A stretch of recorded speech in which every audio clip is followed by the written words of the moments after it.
Yep. What's going on, everyone? Welcome to this week's episode of River City 93. I'm your host, as always, Elliot Barr, bringing you all the coolest day here in Richmond. And to join me on today's show is a guy that is all the way up in Loud. Well, we can consider that Nova, right? Yeah, technically, it's like they moved the Silver Line out to Ashburn, so. There we go. We can consider it. Yeah. It's Mr. Adam Mendenovich. Please tell me I got that right. I think you did get it right. Thank you very much, Elliot. Yes. Yeah.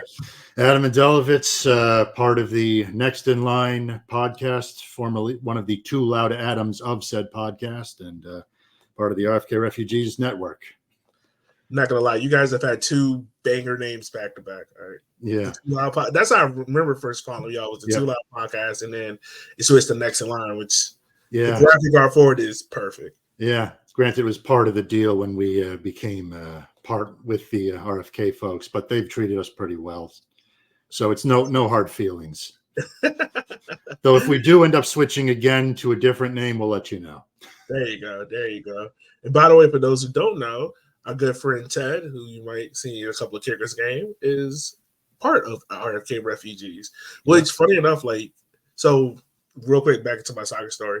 I support, of course, Richard Kickers, but with my wife, Charlotte FC, because she's from Charlotte. And part of her getting her into soccer is to support her team. So, but before that, I was starting to follow DC United in MLS. Mm-hmm. And that's how I found out Ted was a DC United, podcaster through RFK Refugees. Hmm. I don't even follow DC United like that, but I still make sure I listen to RFK Refugees because it's a pretty good podcast. Yeah, I'm sure they're pleased to hear that.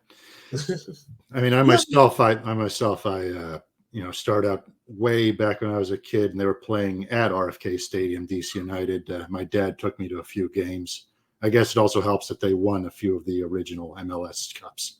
Right. And I don't know, I was a casual fan. I didn't really start getting into it until much later.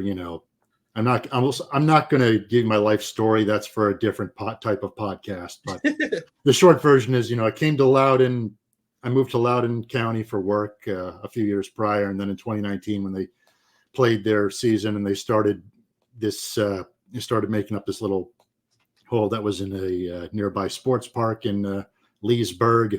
They had a barbecue. They beckoned me over when the tailgating rules were a little more loose, and I kind of became a fan of Loudoun since then, even though they were essentially a reserve team of DC United. Yeah. It's funny because both of our clubs kind of share that same history. At one point in time, we had a partnership with DC United. Yeah. I wouldn't say reserve team, but we had a lot of DC United players come through. Yeah. I remember where DC United used to do a membership where I think it was discounted tickets to their games if you were a Richmond Kicker season holder. Mm-hmm. So I remember going up to one game at RFK, which was they were not lying about these stands shaking, which is probably the most. I'm not gonna lie, one of the coolest things I miss about old school MLS. But it was definitely a fun one. Oh yeah, it was. The first time you experienced the whole stand shaking, I'm like, nah, this isn't real. And then when you go look at the video, it's the stands are like this. Yeah. I want to ask you that. I mean, of course, we brought you on to talk about Loudoun United, so let's go ahead and move on to know. Loudoun United this year, like you said, it's their 5th year in USL Championship. Yep. Is the overall profile of this team a young team where it's guys get their first chance, or they can't quite make it to DC, so they come down here and try to get their big break? A lot of it was, the youths. A lot of it is the youths these days, though.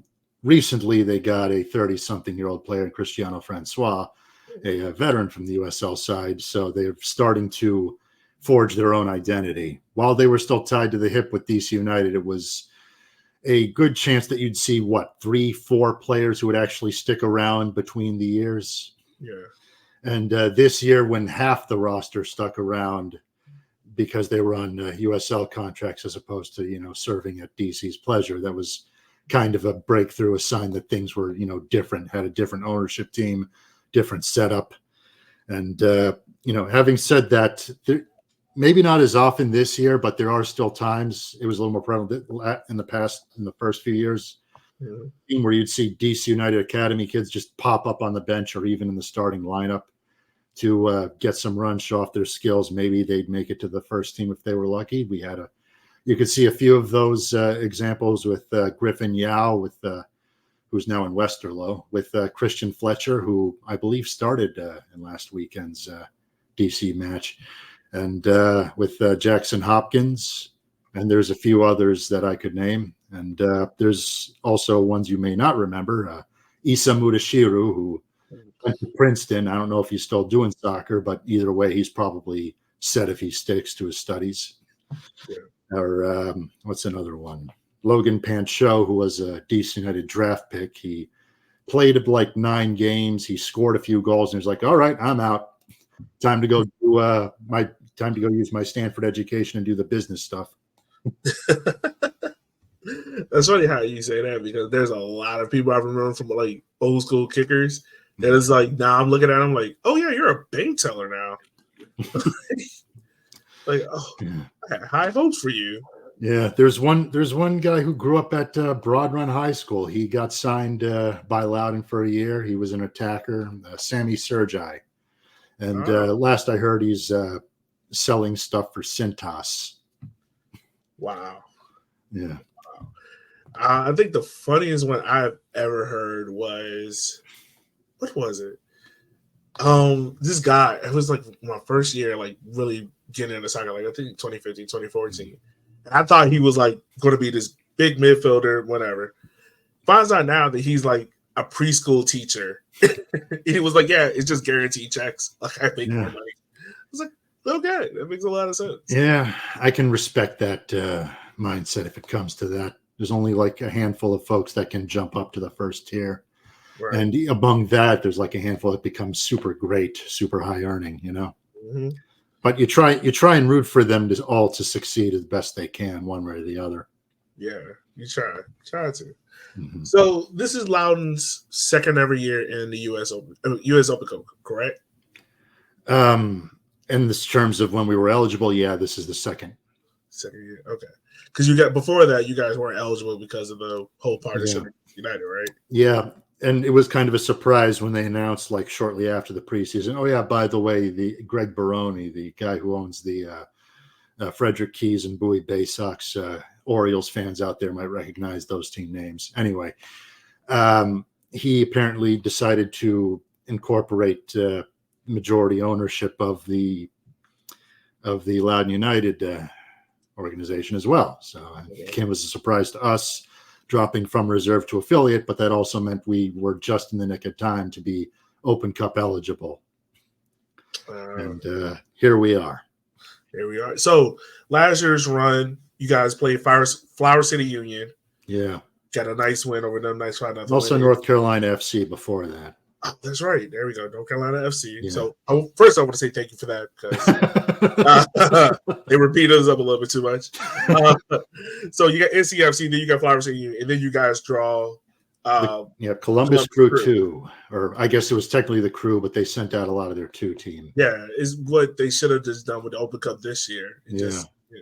Part of me thinks that that Coach Martin should have put out fewer starters against Flower City Union, but I guess he wanted to make a statement. Yeah. And so he put out the same lineup against the Crew, and let's just say the first half didn't go so well. It did not. But we won the second half, technically. Hey, that's all that matters. Look, when we played Charlotte, that game ends at the first half. Like right around the 55th minute mark, that's where that game ends. Anything else after that does not matter. In my head, we drew Charlotte 1-1. And then they just had to flip a coin and chose Charlotte to go on. Yeah. That's the rest of my memory. Yeah. But how was it for you guys to have that experience of, seeing this team play their first year in the U.S. Open Cup, and now this year going into their second year about it? Like, how cool has it been for you? Because you guys kind of been on the outside looking in, like, I wish we could be part of that. Yeah, especially in the USL championship seasons. It starts out good, and then it just kind of dropped down a giant hole the past couple of seasons. And unfortunately, that was kind of something similar with at least how last year, the U.S. Open Cup, where, a couple of wins, we got high on it. We were like, yeah, why not us? This might be our chance to surprise something. And then suddenly 5 goals past our keeper. And we have no idea how that happened. And we also ended up missing the playoffs that season as well. Having said that, we are cautiously optimistic this year. We're getting more results that we are happy with so far in this early on in the season. I understand that. And on top of that, even though the result against the Crew was not what we were hoping for, we did get a lot of folks coming up, both people just interested in Loudon, people from DC who are interested in showing up, and even a handful of Crew fans who traveled down to see them play. So, for a stadium that normally doesn't get that much traffic, the atmosphere was pretty electric. Yeah. No, I imagine. So it's always kind of cool. Like, even though I think we both agree, like, we dislike what MLS did this year. Yeah. Like, you have an MLS team coming to your city, it's like the atmosphere goes up to a whole different level. Like, it's different, Yeah. It's just totally different. So this year has been kind of unique, where Richmond's been on this run in the U.S. Open Cup, but they played DMV teams. Started off against Crystals FC, and then God, who else do we play? Why am I blanking right now? We played another Virginia team. In my Maryland Bobcats, was it? There we go, Maryland Bobcats. My mind just went blank because I'm searching around the DMV in my head, and I'm like, who else do we play? Yeah. But we kind of been on this DMV run, and now we play Loudon. How was it? What was it like when Loudon got that draw, saying like, "Hey, you got to go to Richmond and play in City Stadium, a historic soccer stadium in this country"? Yeah. It was just, it's glad that we happened to be staying in the region, in part because, on a more selfish note, it's less driving / busing for us. But on a bigger scale, that it's a sign that, I think we're building a bigger footprint and more visibility, more of a reputation in the area. From here to the Carolinas, maybe up top, we have on a semi-related note, we have this weird rivalry with Hartford because they've been, kicking our butts, and then been trying to kick them right back in the later years. Sadly, I don't think they were in our draw this time. Having said that, it's exciting to be able to try and take over this little section of Mid-Atlantic here. And then we try and expand first the Mid-Atlantic, then the rest of the country. That's the plan. Take over the world one step at a time. Yeah. So you did mention it, like, you guys haven't had that playoff success yet. Yeah. Is that just more so down like how the team was first constructed, being like DC United a little side project, or is it now more so like, or was it just the caliber of players you guys were bringing in? A little half and half, if I'm going to be honest, because at least with the first 3.5 years, it was basically whatever we had to go with, whoever was the coach at the time in DC, and play by their rules, most of it. Excuse me. Even with even though we had like a handful of players that we could have signed from other spots, it was, had to be similar to the formations that Ben Olsen and then Hernan Losada and then Wayne Rooney, what they wanted out of it.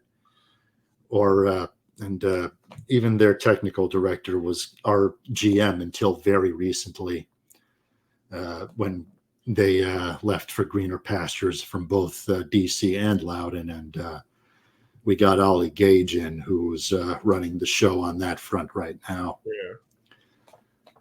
Yeah. Having said that, though, we are trying to do our best to prove that we're not just bottom feeders here.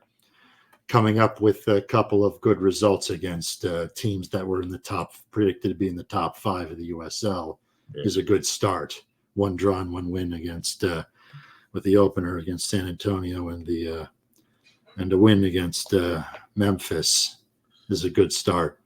Yeah, no, that's a solid start because I mean both of those teams in my following USL championship have both been like very, up top of the table league teams. It's definitely San Antonio winning the league table. And you mentioned earlier like Christian Francois, a former Richmond kicker, is with Loud. He was also very briefly with DC United. Right. So I think he spent most of his time loaned down into Richmond. So he's more your connection, how our club and your club overlap. Yeah. Both in Virginia, we were both formerly DC United reserve teams. I haven't played each other officially in a game outside of preseason. But yeah. That's it. And they don't let us into the preseasons, which is annoying, but what are you going to do? Right. We just started getting into them.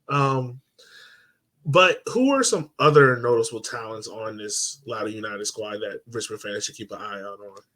Well, it's like at the risk of spoiling our secret plan, but I'm not the coach or I'm not Coach Martin or any of his staff. So as just a guy, I can tell you, starting off, Zach Ryan, former product from the New York Red Bulls Academy, though we don't hold that against him. He's when he gets the ball, he can score from anywhere inside the box.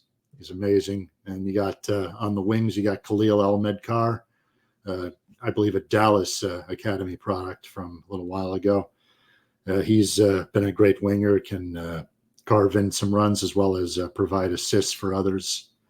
Got a new signee, Florian Vallot, Frenchman, USLC veteran as well. And he's been doing a mix of both scoring and tracking back to help defend and disrupt opposing midfielders. Abdelatif Abu Kora, who's unfortunately been injured the past couple of years, flitting between the DC United Academy and the Loudoun bench. But this year he's gotten his chance to shine. He's stayed healthy, and he keeps finding ways to score goals in the past few games. It's amazing. And on defense, we've got Hugo Faru between the sticks, who's equally amazing and frustrating. Sometimes he makes the most amazing saves, and then later in the game he'll try to do the sweeper thing, and then you just be like, oh God, why did he do that? So hopefully speaking as a Loudoun fan, we get the good Hugo and not the bad Hugo. I like bad Hugo. Yeah, I know. And on the wing back position, Kwame Awua, who unfortunately was injured all of last season. But this year, now that he's fully healthy, has been solid at disrupting attackers on our left wing while sending the ball up as well. Yeah. The right back has kind of been rotating between three different guys who, depending on who's injured that week, unfortunately. But Robbie Dambrot has been showing some skills there. Drew Skundrich has been backing up kind of a defensive / center mid towards the right side. You might remember that name. He was with Loudoun for like 15 minutes a couple years ago. And then before he saw the field, DC United decided they wanted to give him a shot, though he didn't really click there. And then 2 years later, he's back here with us, like as an actual player. Yeah, there you go. Yep. They awarded him the man of the match for the home game against Memphis yesterday. So that's fun. So that's, kudos to him. Yeah. So yeah, that's I've probably left out a handful of folks. If I did, I apologize. But those are the big ones to watch. Yeah. Awesome. Yep. And Coach Martin, what is his whole tactical style? Like, what's his philosophy? How does he play? Things like that. Well, now that he's been given the reins and doesn't have to worry about whoever DC United coach is breathing down his neck. He's been, from what I've seen in the past several games, he likes doing a 4-2-3-1 or a 4-3-3 and playing with a high press when the situation calls for it. He's also seems to like his defenders playing it out of the back, which contributes to that aforementioned good Hugo, bad Hugo thing, which makes it kind of hard attack threat when you see them playing it out the back and the enemies throwing numbers forward. But when it works, when they are able to surprise players on the enemy on the wings, it's brilliant. Okay. But of course, you know what they say: the line between genius and insanity is where you fall on that line depends on success. Yeah, honestly, it really does. It Yeah. really does. Man. All right. So, okay, hold on. Mm-hmm. So I'm gonna pause it Mm-hmm. and then have you pretty much flip it. So if you want to do your intro, you can ask questions. That works? Sure. All right, cool. And this part you won't get in the video. Okay, appreciate it. Yeah, yeah. All right.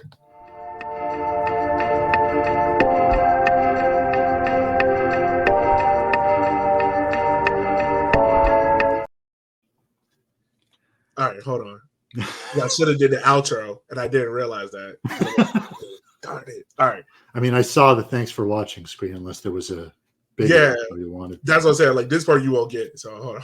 No, it's all right. It's all right. All right. Well, I just want to say thank you so much for coming on the show today. It was great having you on, talking about Louder United. Kickers fans, remember the game is Wednesday at City Stadium, 7 p.m. It's going to be a good one. It's another DMV derby. It's going to be a lot of fans down there. It's a practical Virginia derby, which we've been begging for. Yeah. So, yeah, right. We've been begging for these. So we finally got one. U.S. Open Cup. Come out, support the Kickers.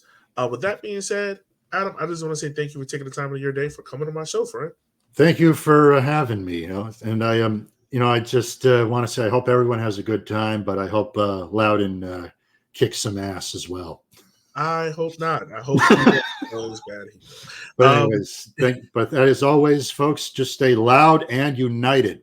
There you go. There you go. I like that. That's a nice outro. Yeah. Kickers fans, stay by. We're going to be talking about the Forward Madison game and our upcoming USL League One game against Spokane. So stay by after the music, and we'll catch you guys soon.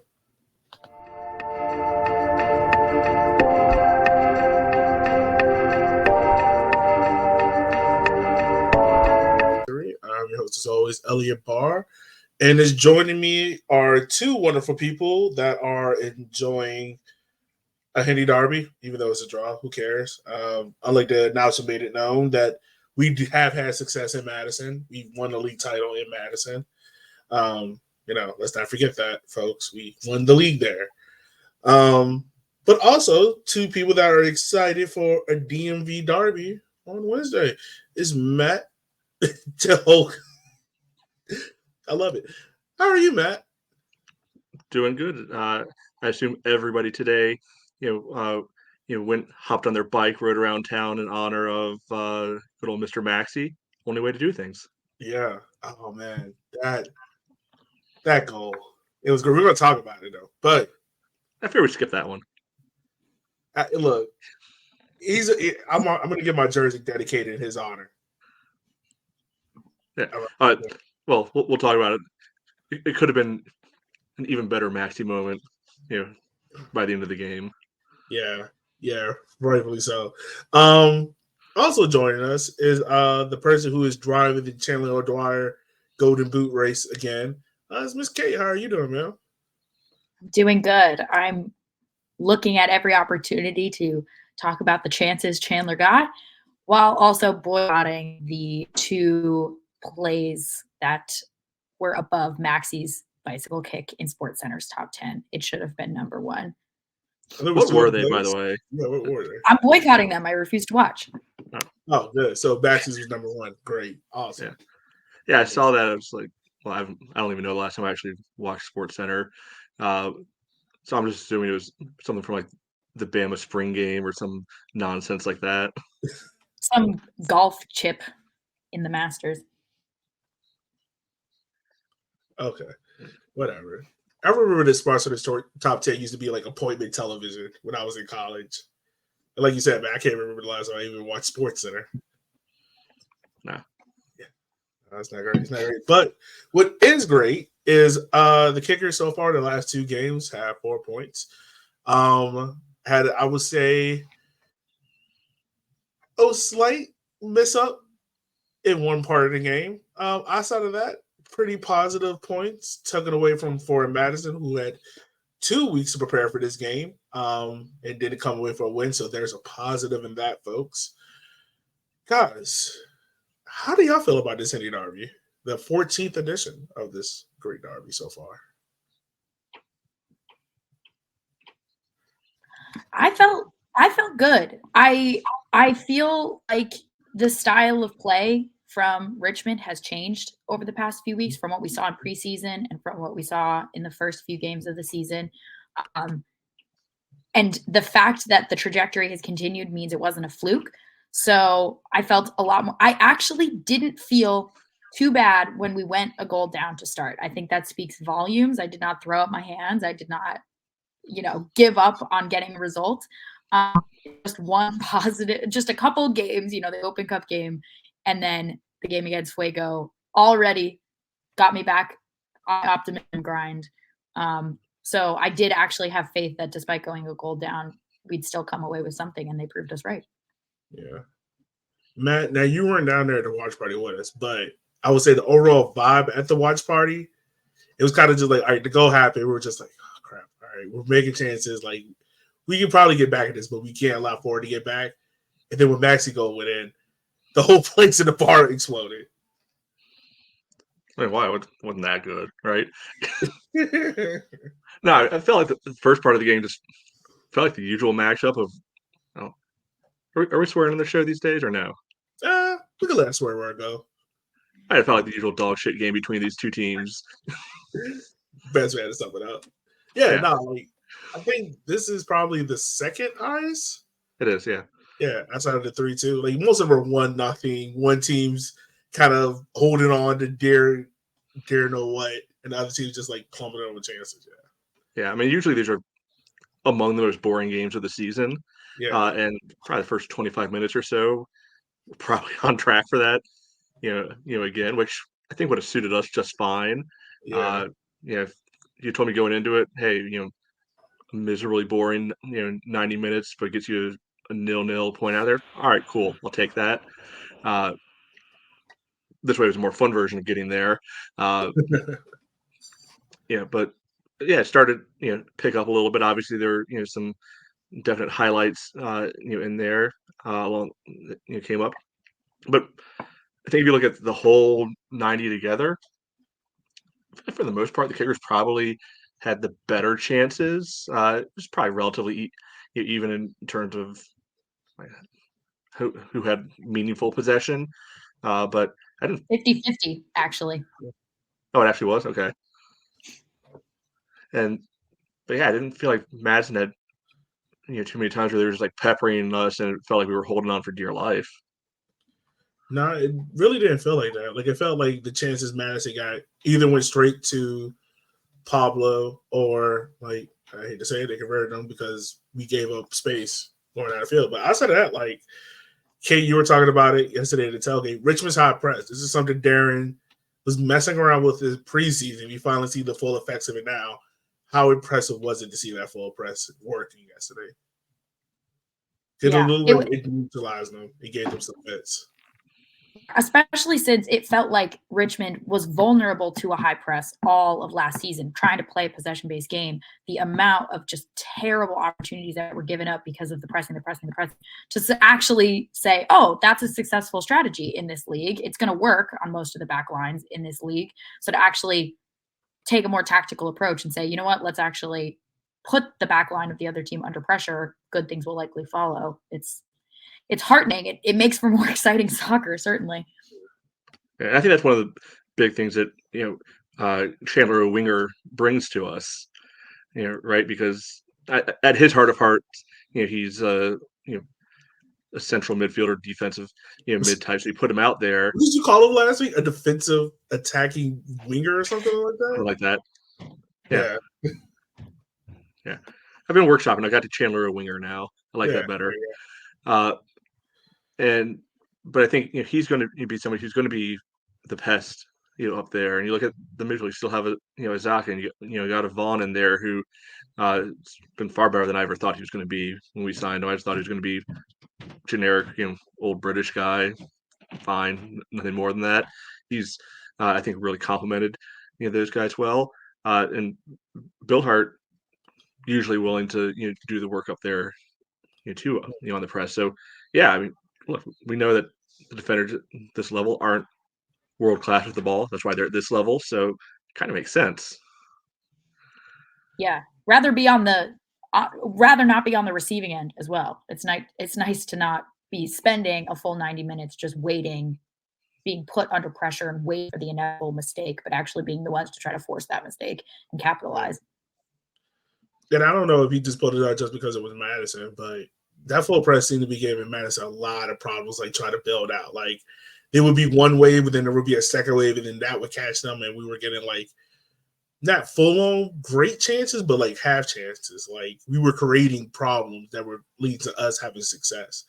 And I think another part of that too is like Pablo Hara. Like I know when Darren was talking about Pablo, we talked about distribution and stuff like that.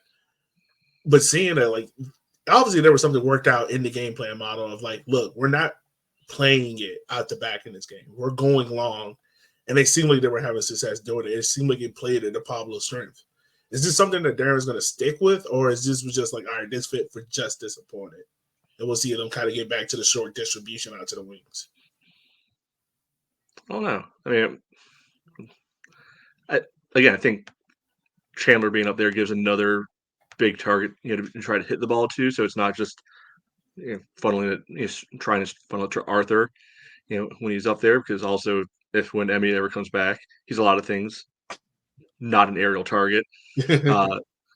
And so it could adjust based off of personnel, based off of situation. I wouldn't be surprised if some of this is in response to how he gave up a goal against Fuego. It's like, okay, let's not mess around quite as much. Let's try to be a little bit more direct. That seems to be working right now, and it can help protect our guys, specifically Griffin back there. I wouldn't mind if the game plan changes game to game, because tactical flexibility wins matches. That's what lost us so many matches last season, was tactical inflexibility and playing the exact same game plan, no matter the opponent, no matter the injuries, no matter the squad. It didn't work. So seeing if this is a long-term trajectory change in terms of Richmond style play, that's great. If this was a tactical adjustment to try to get a result in an important game, it's great too, because we didn't see that last season. We didn't see a willingness to adapt the tactics to the opponent to actually getting a point. So I'm happy either way. It's more exciting than it was last season, but it's also, we now have 4 points after the first 2 matches. We did not see them play this way, came out with 0 points. So either way, at the end of the day, points matter more than systems. So if points are coming, regardless of how Darren sets it up, like, I'm happy. Yeah. And I mean, like, a big part of that too is like having, like you said, Matt, like having Arthur Bourgeois up top, playing, kind of being that target man. He was a big reason why the second goal came about, because of that flick off pass to him. Of course, we know one of the players that stood out to us in this game was Maxi Shenfield. I think another player that we probably should point out is Neil Vignos. Like, there were multiple times he was just cutting up guys in the midfield. Him and Adrian. Let's talk about Adrian first and foremost. Is he probably the best signing Richmond's had in the last 2 years? Because it's starting to feel like it. I mean, last 2. Well, I can't imagine we're going to say yes to anybody from last year. And of the new guys this year, I mean, how do you not say yes to that? Yeah, I think most of us had ID'd him as kind of like the guy who needed to be the guy this year during the preseason show, because otherwise we were wondering where the goals were coming from, and the goals are coming from him. So he's doing his part, which I'm happy. Yeah, I think it's nice to sign a player who's ready-made. Obviously, Bolaños, Bryant, they were developed into the players they became, into those important pieces, but it's also nice to sign a player that doesn't need to develop, can slot right into the starting 11 and make an impact, which last season, it didn't really feel like a lot of the players were able to provide that instant impact regardless of where they were in their career. So it's nice to sign someone who just can slot right in and take on the responsibility of earning points. Yeah. Yeah, no, honestly, it does feel a lot more capable back there. Like, I did make the joke. Like, we finally got a right winger we can support, and I'm so glad he's doing his job and he's scoring goals. I think the other thing that he does that I think we've been just begging for years is man's not afraid to shoot the ball. He is not. Right. And then he doesn't need, like that perfect shot, like 8 yards from goal. He sees something, 20, 25 yards out. All right, let's have a go at it. And when he misses, he doesn't miss by that much. He is trigger happy in the best way. That's great. Another thing, backtrack about that, Neil Vigneault. We've talked about his praise a lot, but what made him so special in this game, in y'all's opinion? I don't know if it's necessarily just this game, but I think we started to see this part of towards the end of last year after he came back from his injury and through the dark time. He seems a lot more confident on the dribble, than he did 2022, first part of 2023. Like he's moving seemingly with a purpose right now, but like he has such good control, like the close dribble. Like he's finding his way out of tight spots where you're like pass the ball, dude, pass the ball. All right, cool, you got out of it, cool, way to go. And then he keeps pushing forward up through that kind of like narrow left channel that he just loves kind of targeting and going for. So like having somebody who can be able to do that, it's not the all right, well, let's reset, recycle, play it safe. Like he can unsettle the defense because you have to be honest in defending that. Yeah. Mm-hmm. I think also last season conceding so many goals, the midfield was constantly torn between attacking and defending, and the DCMs were having to provide a lot of support for the central mids, and it was it was just an unsustainable system from like a defensive perspective. So the fact that I think he must feel a lot more confident knowing Xhaka and James are behind him and are going to be, if he loses the ball, they're there, they're going to be able to clean it up. There's a lot more trust in the back line that they're going to be able to clean it up, if he does lose the ball. Whereas last season, I think all of the attacking players were playing with this risk-averse mindset that losing the ball was going to be catastrophic and couldn't take very many high or low probability opportunities either on the dribble or taking a shot. So there's less of that worry that like you lose the ball and something catastrophic is going to happen defensively. Yeah. Let's also talk about risk averse. Let's talk about it. The first goal that happened in this game from Forward Madison off the throw-in. I'm not gonna lie, like it always feels like in every game this year we've seen it where there's like that one moment, that one mistake that leads to a goal. Like we play great up to that moment, and then we have like this weird lapse where it just happens. On this moment, what happened? Like I don't know if just all the defenders got sucked into the sideline and just forgot like, oh, he can knock it into this space.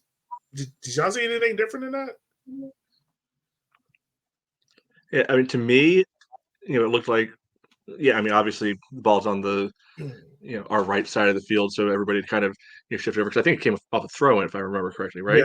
Yeah. So throw it in. I think, it's just hate to say it, but Griffin got pulled a little too far, and Gebhardt was able to kind of slip past him, and then he just went on a little bit of a dribbling spree, and Maxi was able to be there.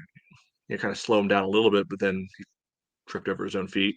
And gave Gebhardt the opportunity to get the shot off. He got it in there before. I think it was Griffin recovering, trying to slide to block the shot. It just in real time felt like it was really slow developing. You're wondering, all right, where's the help tackle come from? Where's the help tackle come from? Where's help tackle? Oh, they scored. Okay. Yeah, Kate, did you see anything? I mean, it just looked like it was just probably bad communication.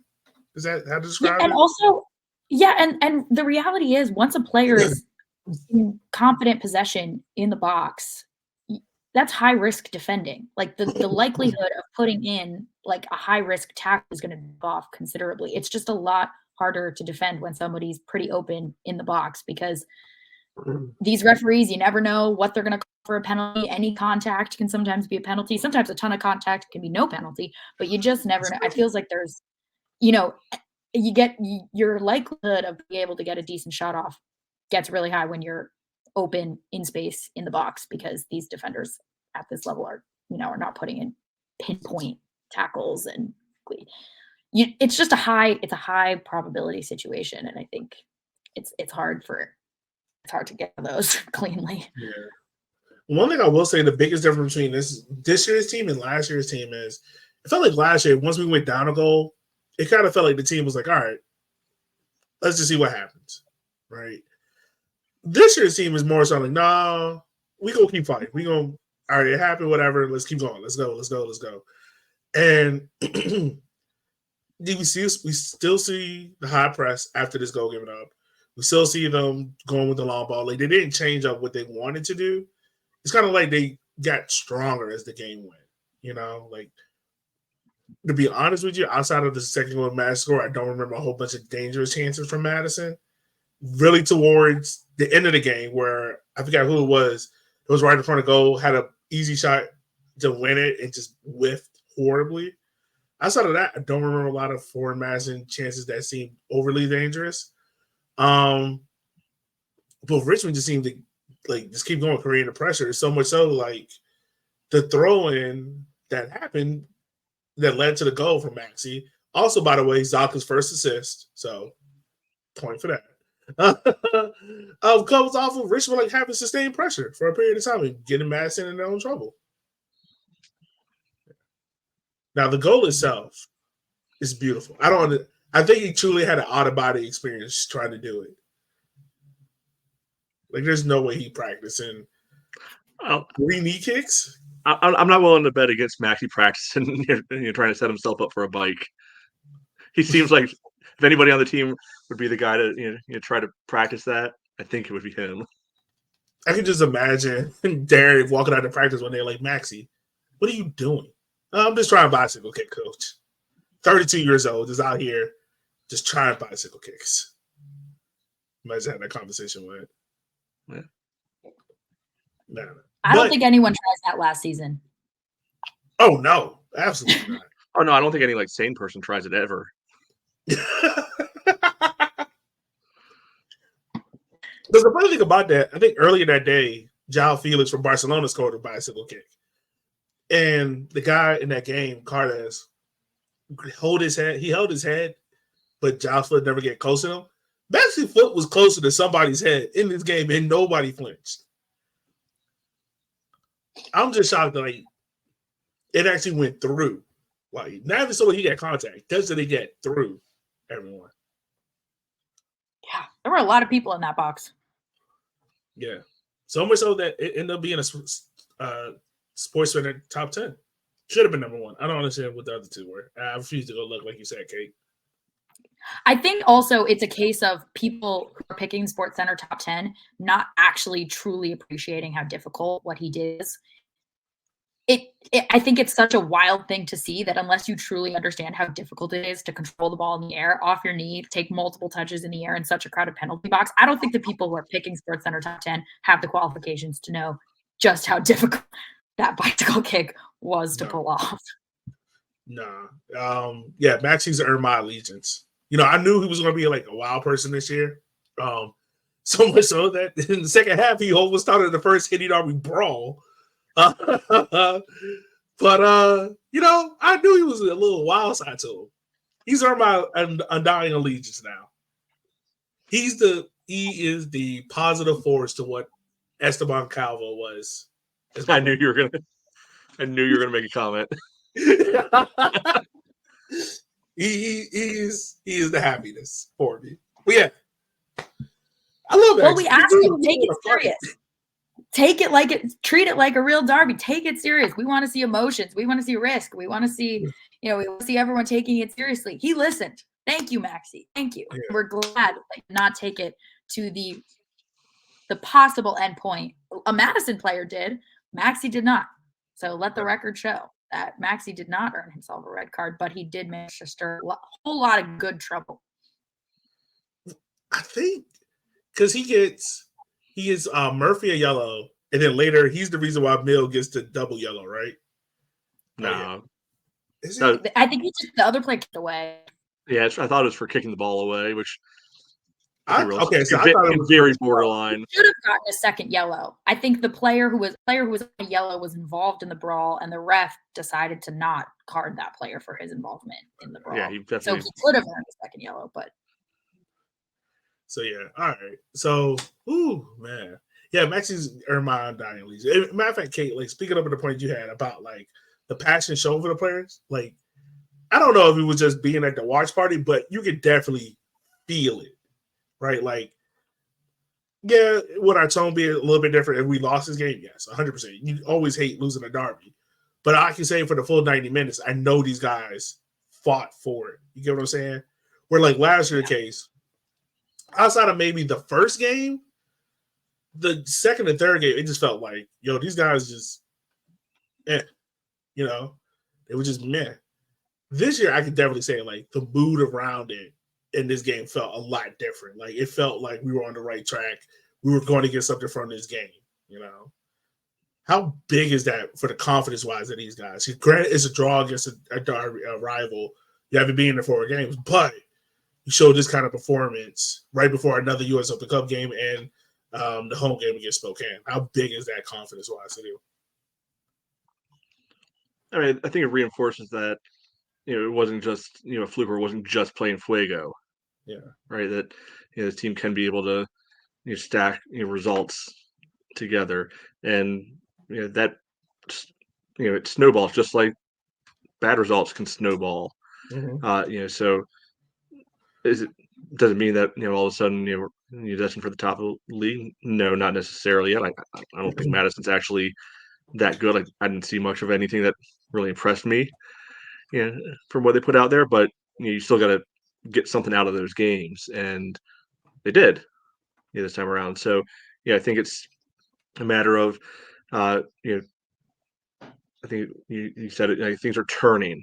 They're not all the way there yet, but things are going in the right direction in terms of momentum, in terms of kind of atmosphere, even amongst the fans.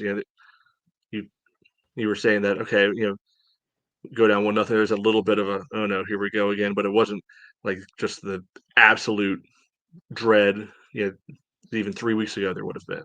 Yeah, no, that's what happens when you had to win. You kind of, like you said, Kate, you go from pessimistic to optimistic. You feel better about yourself. By the way, just want to throw in this cool stat. All the games that Arthur Washington have started, Richmond has not lost. Just throwing that out. Correlation equals causation. It does. Outside of like for this game, where I'm trying to figure where I want to go with this, but we get more so into the second half, and it felt like, all right, we knew a couple of things was going to happen. Richmond was going to keep up this sustained pressure. Can they create an opportunity from it, like create another dangerous chance from it? And that's something like, like you give Maxi 9 out of 10 chances. That is he making that goal again? Probably not. Right? You want to see something be sustained, man. Like you normally say, like, can they build something out of nothing and score a goal from it? And with that, we also knew that this ref was going to start pulling yellow cards because he kind of let the first half get way too out of control to the point where it was like, it was kind of getting by the end of the game. Like it felt like the game was being more so about the ref than about the actual players on the field. Richmond's second goal is something that is totally built out of nothing, so much so that it's probably, I know as weird as it's going to sound, and Maxi had my own dying allegiance, is probably the better of the 2 goals just because of how it happened. Because I would say this, like, Come on. I don't know if there's design plays so much over like patterns. Richmond tried this right before, like I want to say like a minute or so right before, where they go long ball, get it to Boshua. Boshua flicks it on to Bill Hart. And this time it just worked out perfectly. Like Bill Hart burned. I think it was who was the Madison center back? Chica, I think it is. Burnt him horribly. He scored an absolute banger that left their goalkeeper flying in the air like the little mingo he was.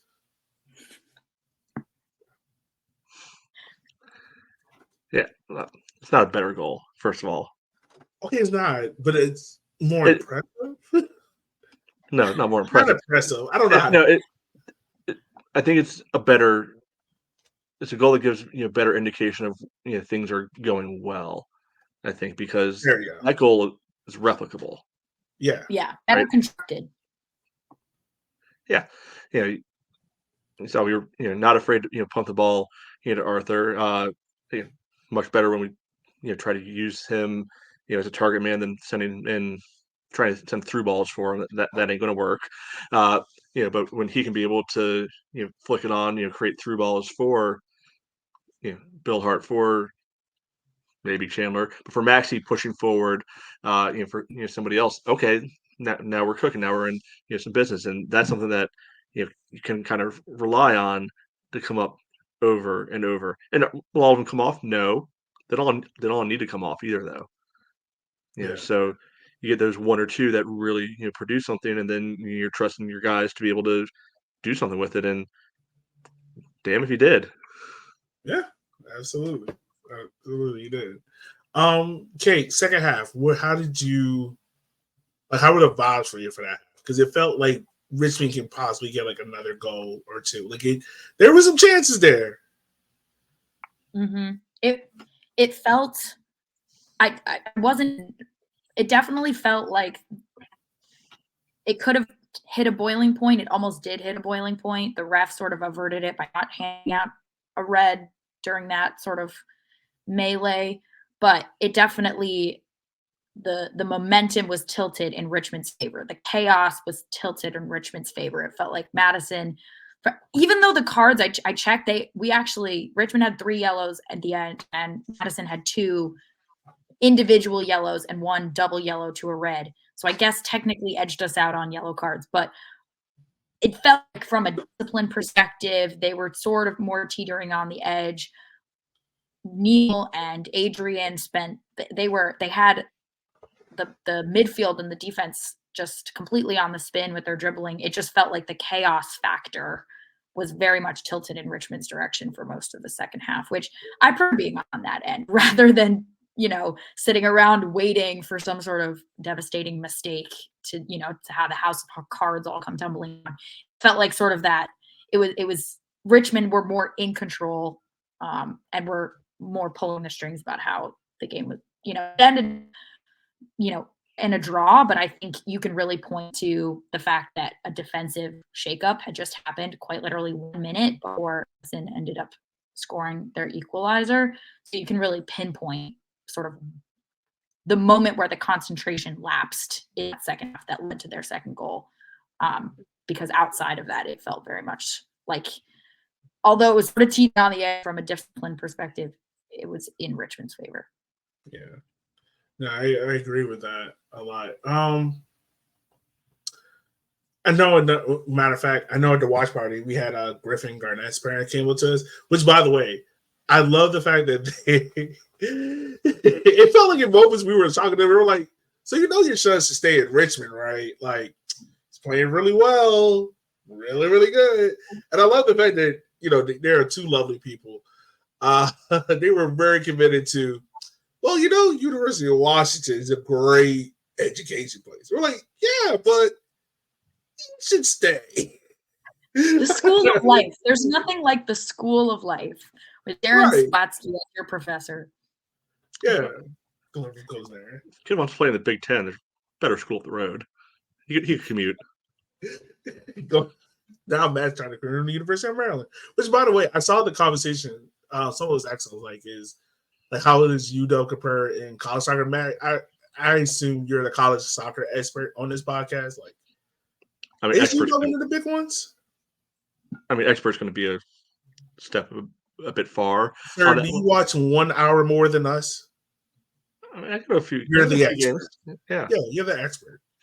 I don't remember year to year, but I know that they've been getting 1 and 2 seeds, more than a couple times in recent years in the tournament. So, yeah, they're not scrubs. Like their coach, his dad was the Notre Dame coach for forever, so they became a pack, whatever number it was for soccer. Mhm. Kind of powerhouse out there, joining the Big Ten now. Like, do you really want to have to make all those fights all the time to be able to play league games? No, you don't. Yeah. Yeah.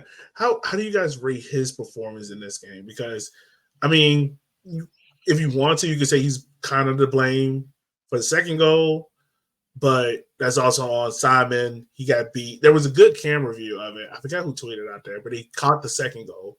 It just seemed like Simon got beat to the end line, guy crosses in, Fitch was getting there late to the goal. But outside of that, once again, Griffin Garnett had a probably stellar game in a derby in a hostile environment.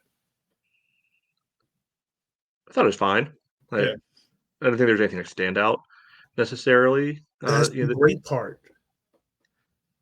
Yes, there's those good sides. Like honestly, if you're gonna put either of the goals on, I put more of the first one on him than the second one. Yeah, I think Zaka's got to eat a lot of the second goal because it looked like he was tracking the man, and then stopped tracking the man. And I don't know if there's a communication lapse, there, and that's how he kind of ghosted in behind Griffin or what happened. But I think of having him lose Gebhardt and giving him that room to run in the first place, is the bigger offense, if you want to frame it that way.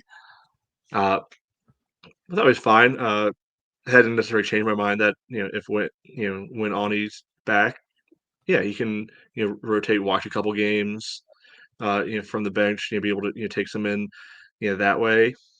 But not mad about having him out there. Yeah, no. No. I'm not mad at it either. Like I've been saying, like I want him to stay. Like, Darren, whatever you got to do, convince him to stay. Is it creepy if we all decide to, buy the jerseys of a 17-year-old? No. But we're also his supporter base, so no. I don't know. I mean, I've been thinking about this. Like, 40-year-old man, is that a little bit weird?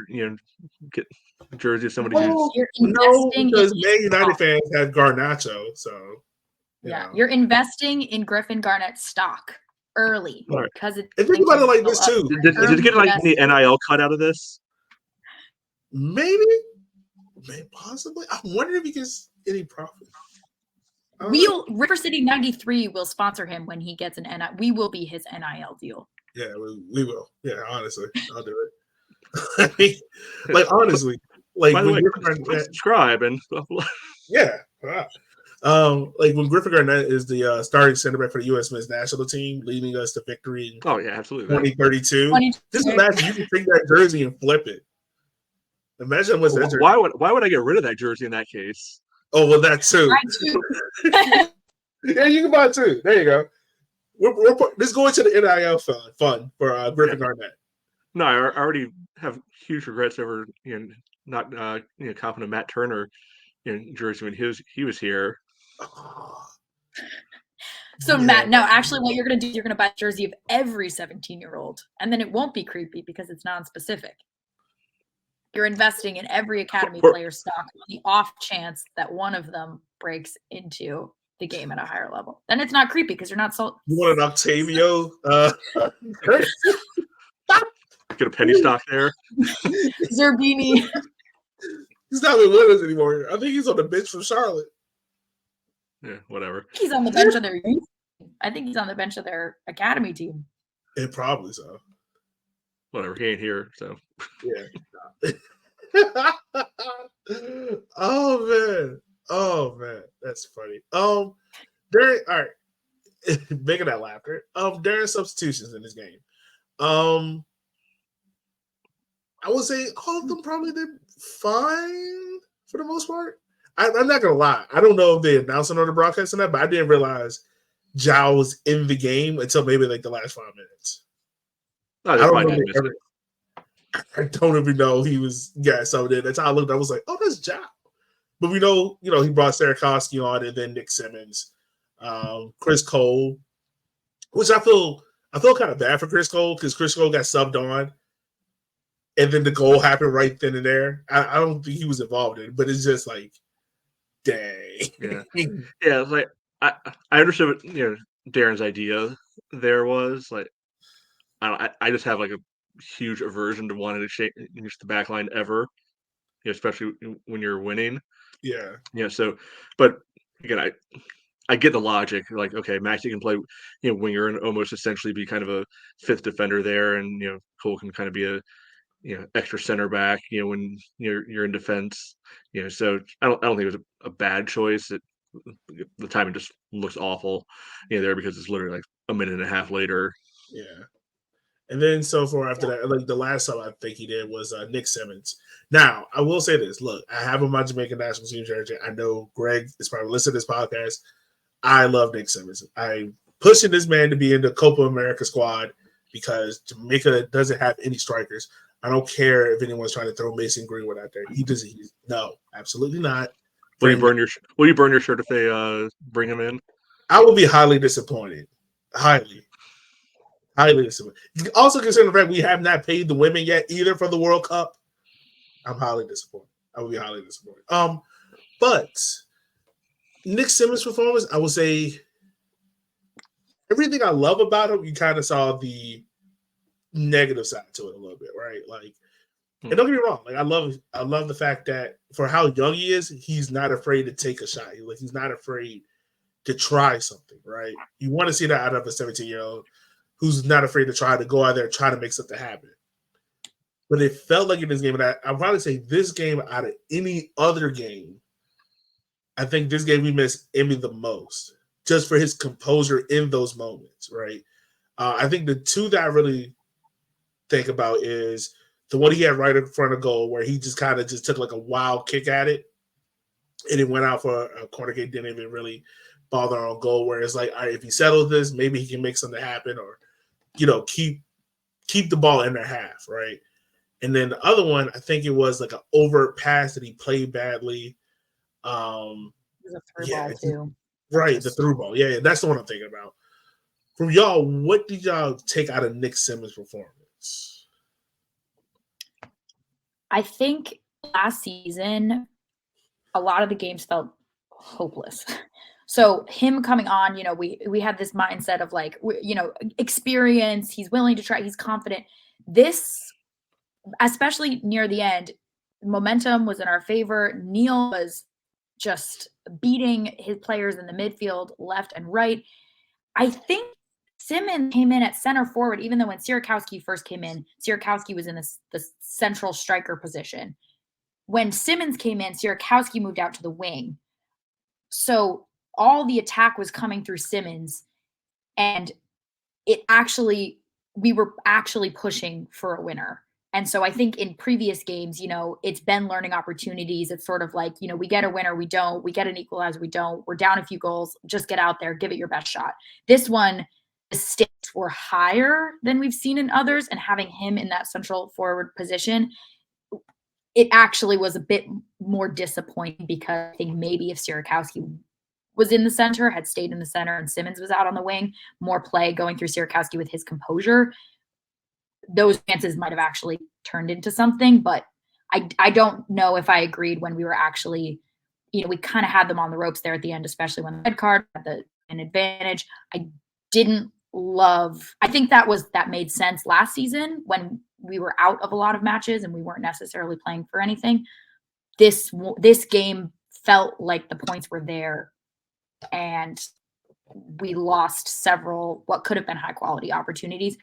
He's young. You can't blame him for his youth, for his inexperience, for his miss, but it did maybe feel like opportunities were lost with that choice. So yeah, this is what makes doing this kind of stuff fun. I had a completely different opinion on this. There we go. I thought it was his best performance this year, so far. Okay. Yeah, because let's think about the other games, like especially the first two games, where he started. I feel like he was just struggling to get involved in anything, during those games. Like he was just there. And in this game, he was getting involved, in the play. He was dropping a little bit deeper, finding the ball.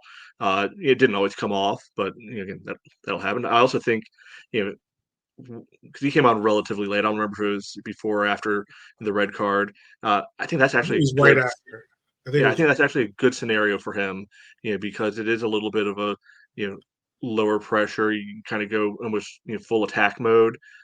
He still got himself a yellow card for going back and putting in a challenge. A lot of that stuff is stuff I feel like we haven't seen from him. So I like the fact that the game was finding him. He was finding the game, and I think those are the better building blocks. Yeah, I mean, we can debate about, okay, would have been better if Sierakowski was still playing in the central channel, or for a minute there I thought maybe Darren was trying playing both of them forwards together. It was a little hard to tell at times, partly because Madison does not light that field very well, and yeah, I liked what I saw out of him in this game, and I hadn't really liked anything I'd seen out of him so far this year. yeah. I liked what I saw. I just wished I felt like the points were there, and it felt like he was not that his play was bad. It just wasn't. We could have used something a bit more clinical in that moment, and we might have come away with the win. Sorry, Elliot. Yeah. Cut you off. I don't know. It's interesting. It's an interesting take, just to see, because like you said, like I think we're all agreed, like we like the fact that he's not afraid to try stuff, almost like a bit hard. Like they're trying to do shit. Like we're cool with it. But like I think we all, and Matt might slightly different on this, but like that composure aspect of just being the prime decision maker in those moments, that part of his game has to grow. But the nice thing about it is it is going to grow as he gets more minutes, he gets more playing time, and how Darren manages and whatnot. So I think to put a whole nice bow on this game, this Henny Derby, was there's positive signs to take away. Yeah, there's those lingering things that we got to work on and clean up, but there are positives, right? And hopefully those positives bleed on over into the DMV Derby against Loudoun United, which, by the way, should have heard that preview at the start of this podcast. So, yeah. Make sure you go check out those guys at Next Line Pod. But on the weekend, we have our home game against Spokane Velocity right now. And they literally, as we record this, had a 2-2 draw against Lexington, right? How does Darren how does Darren manages the U.S. Open Cup game to make sure he gets a 6-point week this week? I think Darren's got his 14 or 15 guys right now. Like maybe a couple of the other guys are able to come back from the different injuries this week. I'm going to assume no until we actually see them. Mm-hmm. But I think we've got kind of the core 14, 15 as of right now, and I think it's going to be some combination of those guys starting both games. So you might see a little bit of a rotation in the midfield, like maybe Vonsis and Joao, or even Suko, getting a start in one of the two. You might see Sierakowski starting one of the games up front, and rotating some of those guys. I think the back line, we're going to see them play until their legs fall off. That's what we got. Yeah. I mean, the nice thing is Spokane, like you said, they played today. That was in Lexington, right? Yeah, that was in Lexington. They got to go out to Vegas for their Open Cup game and then come all the way back here. That's right. So Right. I'll take every little bit. Yeah. Maybe we'll have a really a good time in Vegas. I don't know, who cares about the game, and there you go. Set them up for failure. They can have success in Vegas. I don't care. Get them on the tables, winning all night, and miss the plane. Oh, that's cool. That'd be hilarious if they do miss the plane. Kate, what's your thoughts on it? Can Darren pull off another 6-point weekend? I think he's probably not happy because Loudoun is a higher division opponent, and we've had either equal or lower division opponents in the rest of the Open Cup matches. And Spokane, the performance away was not our best. So I would say I am hoping for a bit of redemption at home against them, because I didn't think that the scoreline flattered them in that one, and Darren chalked that up a lot injuries and to the busy week that Richmond had the previous week. So I think that there's both a point to prove against Spokane as well as playing a higher division opponent. So I would imagine he's not too happy. So I would echo everything that Matt said. And I would not think that he's super thrilled about this combination of matches. Hoping to get results out of both of them, but them being so on top of each other right after a trip. A pretty chippy trip out to Madison this weekend. Which is cool. Maxi, you have my undying loyalty. Now this is the main question though. How much rotation and lineup wise do we see? I'm assuming we'll get Pablo, Dak. I don't know how close Ani or Guy are away from playing, but how much rotation do you think we'll see in between this game and the Spokane game? You think he'll go 11 for 11? No, I mean, I already said that we might see like Sierkowski come in. You might see, if Joao has 90 in him, you might see him from the start. You might see Suko from the start. But I think you're going to see a lot of the same faces. Yeah. Okay. I imagine this must feel winnable. Both feel winnable. So not a sort of not throwing it away, but also not using it as a testing ground for academy kids either. And I mean, you look at the teams that played in the Christos game and the Maryland game. Like, if you're going to dog the cup, you dog it then. He didn't really dog the lineups out in those games at all. So why are you going to start now that you're playing against higher level competition? Yeah. Should we bring Gabe Cox in? He scored two against Loudoun in preseason, so maybe he has their number.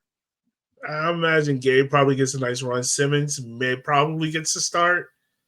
You think we see Landon Johnson? You think maybe off the bench? Okay. Suko feels there. I'm pretty sure Vaughn probably plays. Neil definitely. Zhao, I imagine. Fitch is an automatic. Fitch is at this point, he knows he's starting out there. Maybe Maxi. Who's the other left back? Is it Cole or Howell? It's Maxi. I think he might go Cole. He might go Cole. You think Maxi's going to allow himself? You think Maxi's going to allow himself to be benched after that? No, probably not. Probably not. Probably not. So then I'm imagining Griffin and then Dak. Unless, well, and the way how USL League One, they did it so dirty on the injury report, how they had Tony just hanging off. Like, that's how big our injury report list is. I haven't heard anything on Nathan nor Guy, so I don't know. And I'm pretty sure Darren would have just stopped them coming off an injury like that. So I don't know. And Emmy's finger, I guess, is still broken, so we're not going to see him until every single part of his body is in tip-top shape. Honestly, like, I'm cool holding him as long as you can. Like, yeah, I want him for this Indy Derby, but make sure he's healthy first and foremost so he can, be ready to go. Yeah, all right. Spokane is a very direct team. Now, this is what I am wondering, and I want to ask you guys. Does Darren stick with all right, we're going to high press and force them to make mistakes? Because it seems like that game plan might work better against Spokane, and try to do more of the possession base against Loudoun. Do you think it might work out that way? Because Loudoun so far in their results, they have, 2 league wins, 1 draw, 2 losses. So it's like, yeah, I mean, they got a lot more veterans than they used to. So it's not just like the DC kids these days. They got the guys that have bounced around USL leagues for a while. I mean, I think we're likely to see the pressing until we don't see the pressing. Yeah. Be interesting to see. Pressing takes legs, and the bench is not as deep as Darren would like it to be right now. So I hope the one thing I don't see, which I think we saw a little bit towards the tail end, is pressing leaves you vulnerable if your front line presses and your midfield is off, and you leave the middle of the pitch just completely open for the transition. So if we high press, I hope we commit to the press for as much of the game as we can, and then transition the game plan to drop back. And I hope we don't sort of see either the legs give out before the game plan does, and start shipping goals as a result. Yeah. All right. Well, that seems like it's going to be fine. So we got what? U.S. Open Cup Wednesday, and then we got Spokane on Saturday. So it'll be really cool to see. Hopefully we get to 6 points. I love to do another 6-point podcast, which I'll come next week and see. I'll take a 4. I'll take penalties and a win on Saturday. Oh, Matt, you're gonna have us out there till like goddamn 11:30 at night. So, Are you win coming by out? means necessary. Are you coming out? Yeah, come on now. Oh, he loves us. To fight DC traffic. Please. I saw that Loudon's doing a bus coming out. I think it's like $30. They come on out, get a ticket and whatnot. So pretty cool. This is what happens when you have local derbies in the US. Just imagine if we could get like Lions Bridge in the league. It'd be so cool. Let's have some local league games. Be great. Yeah. So with that being said, anything else for you guys before we wrap up? I had one thing. Yeah, what's up? I'm going to call out the entire Madison team. Scored their go-ahead goal in front of their supporters section in a derby match. And I checked. That player's been with the team for 4 seasons. He turns around and sprints to the half-field line, and they completely ignore their entire supporter section after scoring a go-ahead goal in the derby. That is shameful. Shameful behavior. I feel terrible for that supporter section. They went nuts. Obviously, I think that they're nothing to be impressed by, of course. They are nothing to City, of course, that pink team up north. But if that were Section O, oh my God, the head loss I would experience if a player who had been with the team for 4 seasons turned around and sprinted about as far away from the supporter section as he could get. Shameful. Okay. All right. Whatever. He hates your fans just like we do. Seems pretty obvious. Yeah. You're right. I That's can the imagine only- that player doing that in front of Section O. But That is a warning to all Richmond Kickers players. Don't ever do Section O like that, because we will be feeling. or at least pick a game that Kate's not at. Yeah. There you go. Is Kate here? Yes. Okay. We got to celebrate. Matt, anything from you, my man, before we wrap up? Nah, show up Wednesday, show up Saturday. It's fun out there. It's nice weather now. It is. I won't be there Saturday because I have a wedding to go to, but I definitely will be watching with a nice beverage in my hand. What kind of terrible person's getting married? Well, they're getting married on 420, so do with that information what you will. So you're saying they wouldn't notice if you're not there? No, they would. Well, this particular person would, but no, overall. Either way, have fun. Put something in the air at the stadium, folks. Green jerseys. Bring back the green jerseys this weekend. Just for one night game, just bring back the green jerseys. There you go. There you go. It's also W League night. So actually bring your green jerseys in honor of the Richmond Ivy, of course. Elliot hates the women's team. That's all we can take away from this. I do not. I love the Not even showing up to W League night, man. For the W. Yeah. Look, I will be there in full support when I can be. And if the Richmond loses on 420, it also means they hate the women's team. So Yeah, if if we're gonna have a plan night, we got to make sure we win on plan night. Yeah. Yeah, Otherwise, so- misogyny wins. Yes. All right, let's thank Bo on this podcast. First of all, just want to say thank you to Next in Line Podcast for taking us up on day for talking to us about Loudoun United. Hopefully, we can kick their butts and move on to the next round of Open Cup. Quick question, Matt. The next round of Open Cup, is that when the rest of the U.S. championship teams come in? USL championship teams come in? I think so. Okay, so right now we just got half, and then the other half will come in, and then we got like the bottom half, and then I think there's 16 games this week or something like that. Yeah, or something like that. Yeah, then like whenever the next set comes in, I think it's the other 8 championship teams who finished high up in the standings last year. And I think that it's also when the MLS, like grown up MLS teams come in. The fathers. They're finally coming over to take over for the kids. Ah, boy, jokes in America. Yeah. So with that being said, as always, we want to say thank you for taking the time of your day for listening to our podcast. Because without you, we couldn't do this. And make sure to like, follow, share, and subscribe. So with that being said, enjoy the games this week. Have a shot of Henny. You deserve it because you're a great supporter for listening to this long pod. And yeah, we'll holler at you guys next week. Be easy, be safe, and as always, love you.